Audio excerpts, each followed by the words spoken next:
This is a walk-around video of my 1987 Mazda RX-7. It's prepared for SCCA club racing in the ITS Improved Touring S or STL Super Touring Light classes.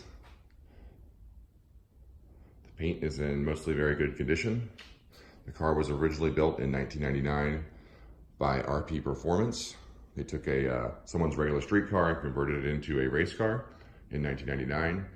The roll cage was built by Mitch Piper of Piper Performance. That's one of the main reasons I got the car. It has an awesome roll cage.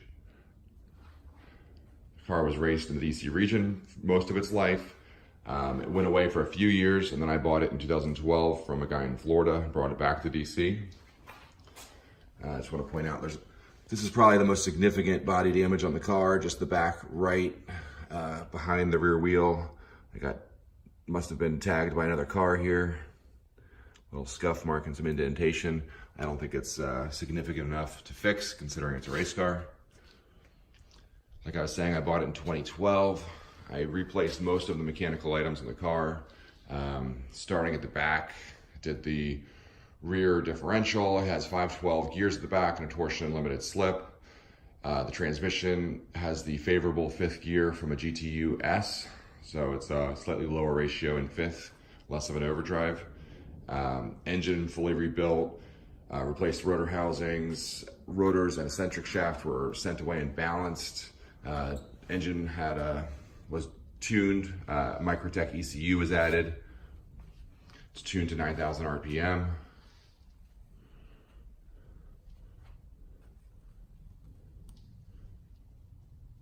Did some bearing improvements, improved bearings with better oil passages to support higher RPM. The whole suspension's been replaced. It's Coney shocks front and rear. Replaced the shock strut tubes up front with a product from AWR. It's a full coilover suspension. Camber plates up front, big thick roll bar up front.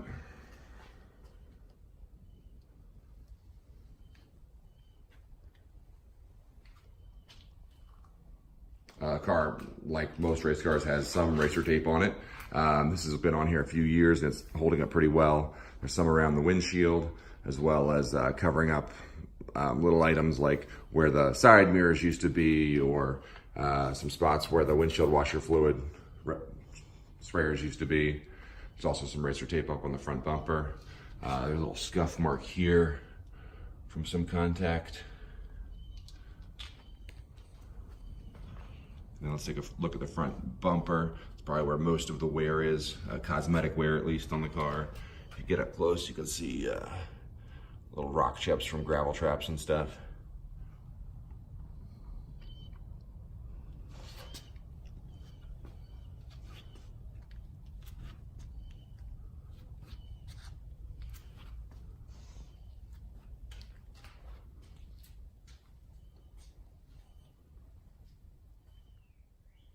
All right, let's take a look inside the car.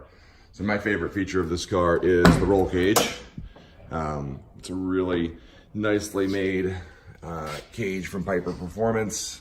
I think it's one of the first ones they did back in the day, and you can look like all of the welds are like perfect.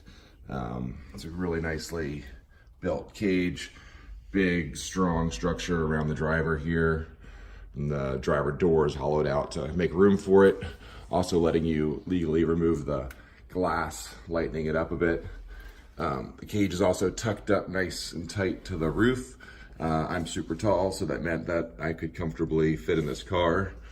The top of the seat is like, let's see, the top of the seat is way below the, I've got big hands. So the top of the seat is way below the ceiling, probably a good 10 inches, probably 6 inches below that roll bar. Big cross bracing there.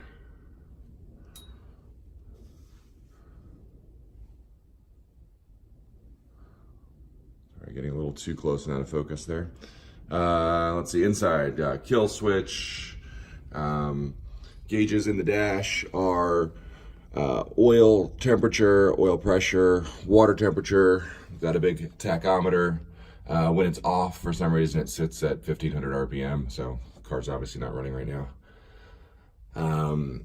Let's see, the fire button is here for a fire bottle, which is mounted down there. It's also a handheld fire extinguisher.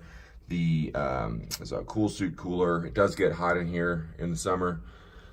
Switches on the front do fuel pumps, windshield wipers. They turn on the cool suit, and then one is for a DC 12 volt battery, and then there's also an unused switch in there right now. This is a brake bias valve to control brake pressure front to rear. Big rear view mirrors up top. Kirky aluminum race seat, 5-point harnesses. The car just passed tech last weekend for a SCCA annual. So it is ready to go racing. Looking back, out the back, you can see more roll bar, roll cage.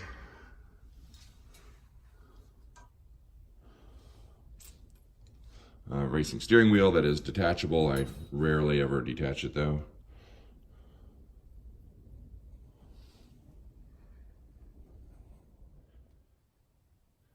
All right, now let's go under the hood.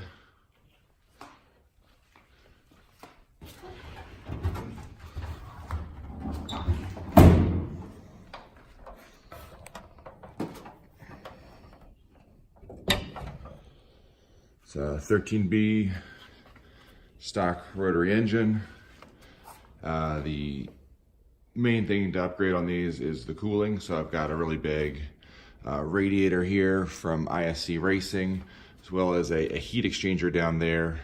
And then underneath, under this panel, is a Mazda factory oil cooler, which looks just like this spare one I have here.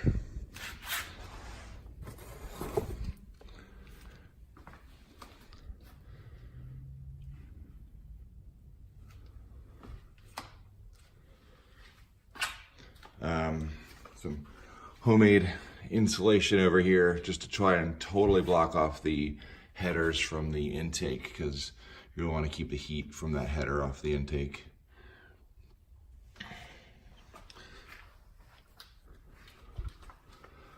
We've done pretty much everything you can do to the engine. There's not a whole lot you can do to the internals legally aside from give it fresh rotor housings and a fresh rebuild. The rotors and eccentric shaft have been balanced, and the engine has been tuned by Speed 1 in Allentown, Pennsylvania. See the tops of the shocks.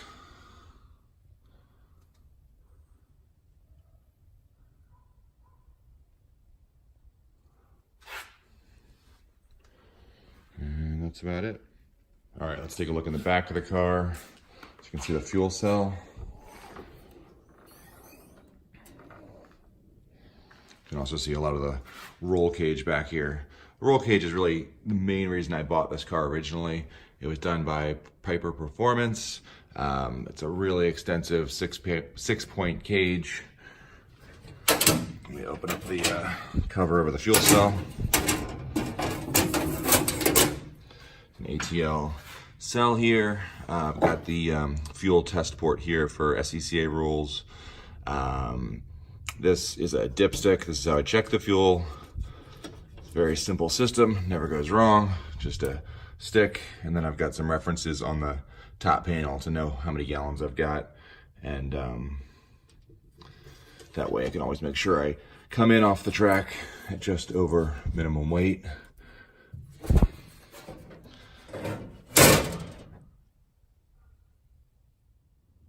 And lastly, I've got a lot of spare parts for this car, like a spare oil cooler here from Mazda, spare brand new front and rear brake pads, brand new brake calipers for the front, the good Mazda 4-piston calipers, spare rear caliper.